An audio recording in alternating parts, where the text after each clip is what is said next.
Everybody, my name is Lowell and welcome to the channel. So the next group of stadiums we're going to look at for our journey of American college football, it's going to be the Big 12 college stadium. So let's jump in and let's have a look at this one, shall we?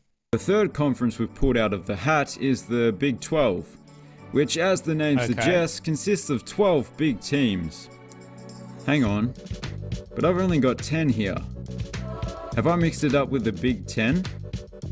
What? The Big 10 has 14 teams? See, that's why you shouldn't name your conference after the number of teams. I know it's all changed and everything else as well. Pac-12 is true to its word. For now. Okay. Anyway, let's just get into the stadiums.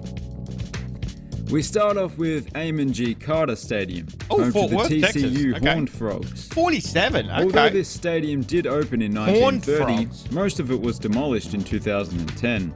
Oh. And only the lower bowl was retained. Oh. So what you see is a fairly new stadium.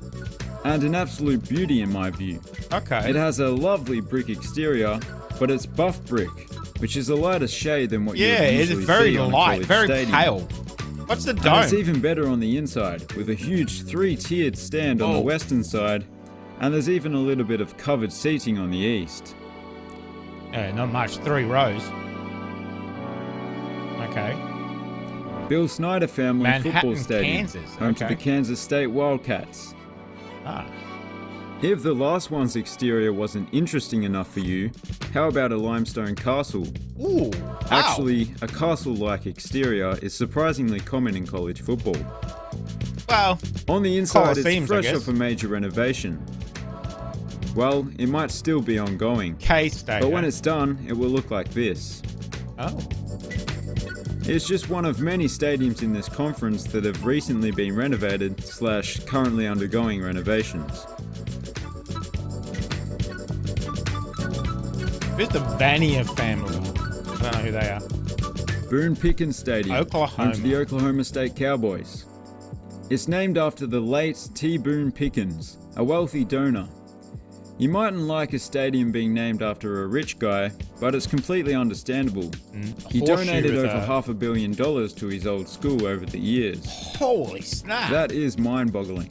$500 million. This stadium is vaguely reminiscent of Lambeau Field, with the end cut off. Ah. The end that is cut off, the east end zone, which sounds strange to say because usually the field is orientated the other way, is overshadowed by the school's basketball arena, which gives that's the what that stadium is? a bit of a unique look. Snap.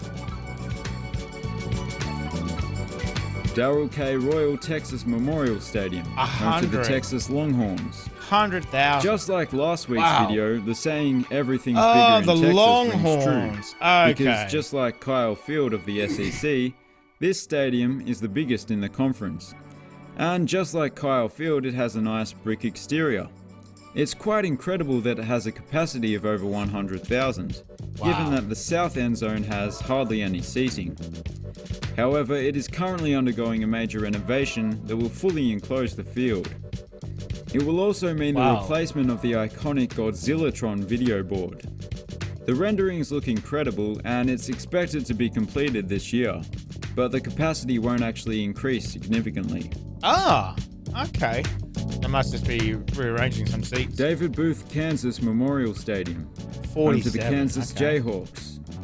A stadium that is 100 years old this year, fittingly has a very classical style exterior. Look at it. Okay. The northern end at least. It has a facade similar to that of Harvard Stadium, or the old facade of Soldier Field. It's just a little less grandiose. You may have noticed that the stadium has a rounded shape at both ends.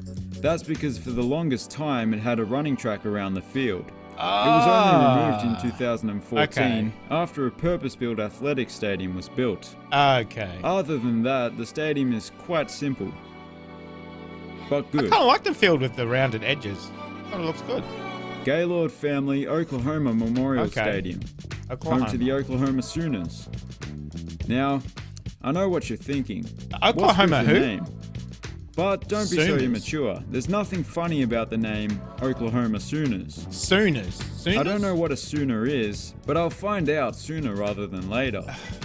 It's yet another Please college don't. stadium with a wraparound Let me know brick what a facade. Sooner is. Although it's a little bit of a darker brick, in keeping with the campus's aesthetic. The grand like the facade outside is of it. befitting of the stadium's nickname, the Palace on the Prairie. Oh. The south end zone was renovated in 2016 and now looks like this. It really does make the stadium look so much better. It turns out Sooners is the name given to the settlers who entered the unassigned lands in what is now the state of Oklahoma, before the official start of the land rush in 1889. Is that right? Somebody Jack let me know. Trice You never Stadium, know with. home to the Iowa State Cyclones. Unlike the last one, it's not named after a wealthy family, but something much more meaningful. It was named after the Cyclones' first ever African American athlete, who was sadly the first Cyclones athlete to die from injuries sustained during competition. In controversial circumstances. The stadium itself has a fairly unique design compared to the ones we've seen in this conference so far. The way the field is sunken into the landscaped earth means there's very little exterior to speak of. Yeah, there's not It's much. quite a nice design actually. I particularly like the south end zone. It's looking sharp. Jones AT&T Stadium, home to the Texas Tech Red Raiders. On first impressions, you might think, it's just another college football stadium, nothing special. But by far the most extraordinary feature of the stadium is the extravagant Spanish Renaissance-inspired facade. Oh, wow. It looks absolutely incredible. Oh, wow. On the inside, it's a little less extravagant, although a lot of the bleachers have been replaced with more ergonomic tip-up seats since these shots were taken. Okay. I like that they have that small section of grass behind one end zone with the double T logo. But behind the other end zone is the real deal, the iconic double T scoreboard. Texas Tech. That, That's why it's despite double lacking T. in technology, has lasted since 1978. Oh, wow. Old school, though. McLean Stadium, home to the Baylor Waco. Bears.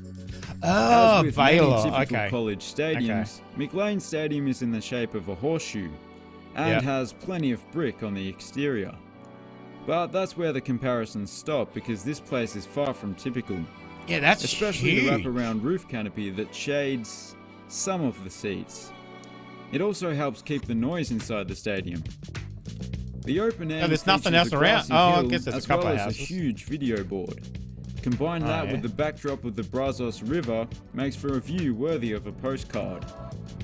Speaking of the river, just like Neyland Stadium in last week's video and Heinz Field the week before, fans can arrive to the game by boat.